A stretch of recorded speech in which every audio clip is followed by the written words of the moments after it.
संस्कृत की कक्षा में आप सबका हार्दिक स्वागत है। आज की इस वीडियो में हम पढ़ने जा रहे हैं अपठित गद्यांश तथा उनसे संबंधित आने वाले प्रश्नों के बारे में। तो चलिए शुरू करते हैं। आपको इस तरह से प्रश्न पत्र में प्रश्न पूछा जाएगा, अधोलिखित गद्यांशम पठित्वा निर्देशानुसारम उत्तरम लिखत। तो नीचे आपको एक गद्यांश दिया होगा, उस गद्यांश को आपने पढ़ना है और उसको पढ़ करके नीचे जो प्रश्न दिए हैं उनके उत्तर आपने छांट करके लिखने हैं। तो चलिए सबसे पहले हम इस गद्यांश को समझ लेते हैं। संस्कृत भाषा देवानाम भाषा अस्ति। संस्कृत भाषा देवताओं की भाषा है। ऐसा भाषा सर्वासाम भारतीय भाषा नाम जननी अस्ति। यह भाषा सभी भारतीय भाषाओं की जननी है अर्थात माता है। संस्कृत भाषायाम एव चत्वारः वेदाः लिखिता सन्ति। संस्कृत भाषा में ही चारों वेद लिखे गए हैं। अस्याम भाषायाम एव अस्माकम इतिहासः अस्माकम भूतः भविष्यं च सर्वं सन्निहितम् अस्ति। इसी भाषा में ही हमारा इतिहास, हमारा भूत, भविष्य और सब कुछ समाहित है। संस्कृत सरला भाषा सुबोधा च अस्ति। संस्कृत भाषा सरल और सुबोधगम्य है। कालिदासः बाणः दंडी माघः आदि काव्यः तु प्रसिद्धाः सन्ति। कालिदास, बाण, दंडी, माघ आदि कवि तो प्रसिद्ध हैं। आदि ग्रंथ रामायणम संस्कृत भाषायाम अस्ति।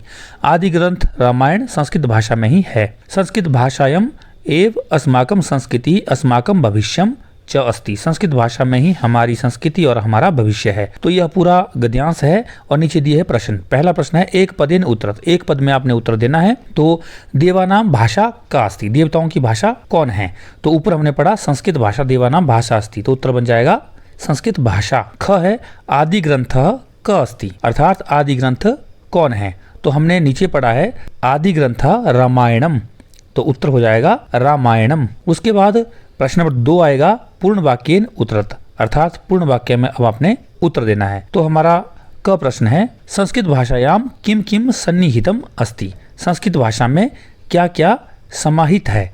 तो हमने इसके बारे में पढ़ा संस्कृत भाषायाम अस्माकं इतिहास अस्माकं भूतः भविष्यं च सर्वं सन्निहितम अस्ति।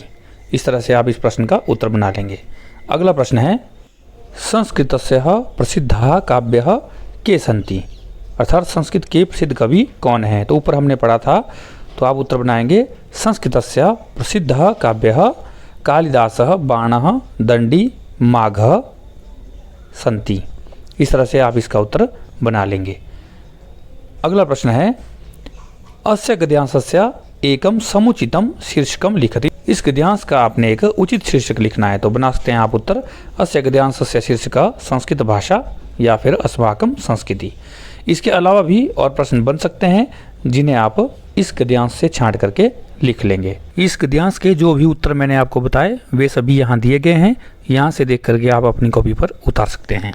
इसी प्रकार की वीडियो को देखने के लिए आप हमारे चैनल इजी ज्ञान को लाइक से सब्सक्राइब जरूर करें। मिलते हैं किसी दूसरी वीडियो में, तब तक के लिए नमस्कार। आपका दिन शुभ हो, मंगल हो।